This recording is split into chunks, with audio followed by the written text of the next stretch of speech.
अफगानिस्तान की राजधानी काबुल को 15 अगस्त 2021 को एक इस्लामी कट्टरपंथी संगठन तालिबान द्वारा कब्जा कर लिया गया था।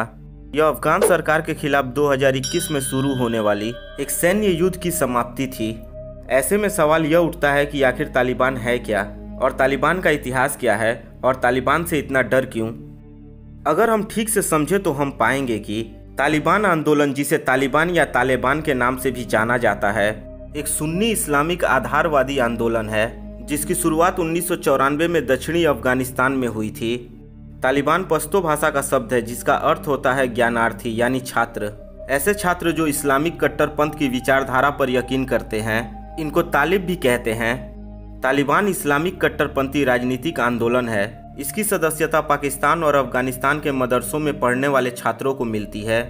1996 से लेकर 2001 तक अफगानिस्तान में तालिबानी शासन के दौरान मुल्ला उमर देश का सर्वोच्च धार्मिक नेता था। उसने खुद को हेड ऑफ सुप्रीम काउंसिल घोषित कर रखा था। तालिबान आंदोलन को सिर्फ पाकिस्तान, सऊदी अरब और संयुक्त अरब अमीरात ने ही मान्यता दे रखी थी। अफगानिस्तान को पाषाण युग में पहुंचाने के लिए तालिबान को ही जिम्मेदार माना जाता है। 1990 की शुरुआत में उत्तरी पाकिस्तान में तालिबान का उदय माना जाता है। इस दौर में सोवियत संघ अफगानिस्तान से वापस जा रही थी। पश्तून आंदोलन के सहारे तालिबान ने अफगानिस्तान में अपनी जड़ें जमा ली थी। इस आंदोलन का उद्देश्य था कि लोगों को धार्मिक मदरसों में जाना चाहिए।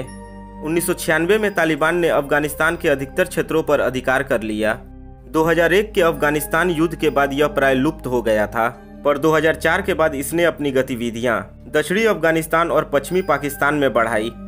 फरवरी 2009 में इसने पाकिस्तान की उत्तर पश्चिमी सरहद के करीब स्वात घाटी में पाकिस्तान सरकार के साथ एक समझौता किया, जिसके तहत वे लोगों को मारना बंद कर देंगे और इसके बदले उन्हें शरीयत के अनुसार काम करने की छूट मिलेगी। अब प्रश्न उठता है कि तालिबान से लोग इतना खौफ क्यों खाते हैं? तो इसका सीधा सीधा उत्तर है शरिया कानून। तालिबान के शरिया कानून को जानने से पहले हमें शरिया कानून को समझना होगा। शरीयत, जिसे शरिया कानून और इस्लामी कानून भी कहा जाता है, इस कानून की परिभाषा दो स्रोतों से होती है। पहला इस्लाम का ग्रंथ कुरान है और दूसरा इस्लाम के पैगंबर मुहम्मद साहब द्वारा दी गई मिसालें हैं। इस्लामी कानून को बनाने के लिए इन दो स्रोतों को ध्यान से देखकर नियम बनाए जाते हैं। शरीयत में बहुत से विषयों पर मत है, जैसे कि स्वास्थ्य, खान पान, पूजा विधि, व्रत विधि, विवाह, जुर्म, राजनीति, अर्थव्यवस्था इत्यादि।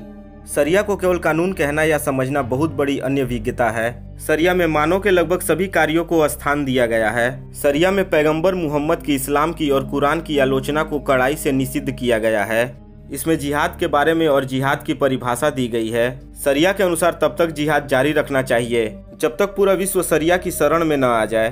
शरिया के अनुसार सभी काफिर और अमुसलमानों को धीमी बनाना है। मुसलमान ये तो मानते हैं कि शरीयत अल्लाह का कानून है, लेकिन उनमें इस बात को लेकर बहुत अंतर है कि यह कानून कैसे परिभाषित और लागू होना चाहिए। सुन्नी समुदाय के 4 भिन्न नजरिए हैं और शिया समुदाय के 2। शरीयत के अनुसार न्याय करने वाले पारंपरिक न्यायाधीशों को काजी कहा जाता है। कुछ स्थानों पर इमाम भी न्यायाधीशों का काम करते हैं। दोस्तों, अब आते हैं तालिबान और शरिया कानून के मुद्दे पर। तालिबान ने पाकिस्तान और अफगानिस्तान के पश्तूर इलाके में वादा किया था कि अगर वे एक बार सत्ता में आते हैं तो सुरक्षा और शांति कायम करेंगे। वे इस्लाम के साधारण शरिया कानून को लागू करेंगे। हालांकि कुछ ही समय में तालिबान लोगों के लिए सिर दर्द साबित हुआ। शरिया कानून के तहत महिलाओं पर कई तरह की कड़ी पाबंदियां लगा दी गई। सजा देने के भयावह तरीके के कारण अफगानी समाज में इसका विरोध होने लगा। तालिबान ने शरिया कानून के मुताबिक अफगानी पुरुषों के लिए बढ़ी हुई दाढ़ी और महिलाओं के लिए बुर्का पहनने का फरमान जारी कर दिया। टीवी, म्यूजिक, सिनेमा पर पाबंदी लगा दी गई। 10 वर्ष के उम्र के बाद लड़कियों के लिए स्कूल जाने पर मनाही थी।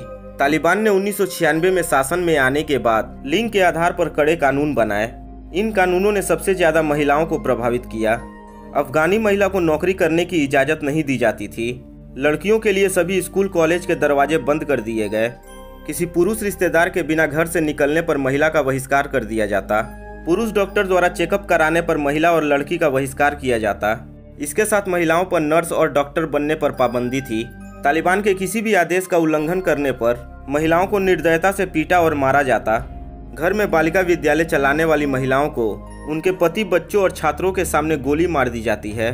प्रेमी के साथ भागने वाली महिलाओं को भीड़ में पत्थर मारकर मौत के घाट उतार दिया जाता है। गलती से बुर्का से पैर दिख जाने पर कई अधेड़ उम्र की महिलाओं को पीटा जाता है। पुरुष डॉक्टर द्वारा महिला रोगी के चेकअप पर पाबंदी से कई महिलाएं मौत के मुंह में चली गई। कई महिलाओं को घर में बंदी बनाकर रखा जाता है और इसके कारण महिलाओं में आत्महत्या के मामले तेजी से बढ़ने लगे हैं।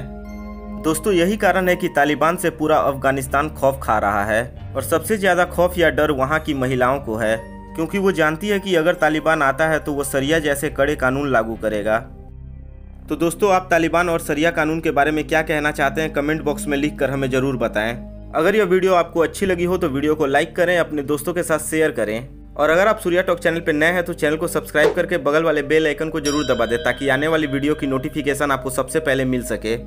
तो दोस्तों, मिलते हैं अगली वीडियो में। जय हिंद, जय भारत।